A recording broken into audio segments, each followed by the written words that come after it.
শেষ হয়ে গেছে বড়দিন। এই দিনটি উদযাপনে ব্যাপক সাজসজ্জার প্রধান উপকরণ ক্রিসমাস ট্রি। তবে উৎসব শেষে গুরুত্ব কমেছে বিশেষ এই গাছটির। অবিকৃত এসব ক্রিসমাস ট্রি বিক্রেতারা দান করে দিয়েছেন জার্মানির বার্লিন চিড়িয়াখানায়। দেশটির এই বাৎসরিক ঐতিহ্য দর্শনার্থীদের আনন্দ দিয়েছে।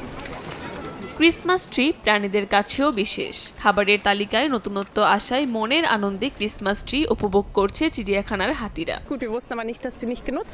আমরা প্রথমে বুঝিনি যে এগুলো অব্যবহৃত। যেহেতু গাছগুলো কেটে ফেলা হয়েছে, অন্তত প্রাণীদের খাওয়ানো হচ্ছে। বিষয়টি খুবই ভালো।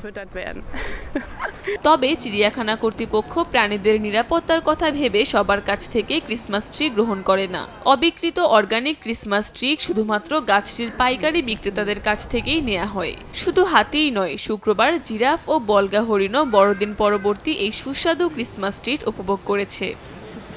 কাকলি আখতার, সময় সংবাদ।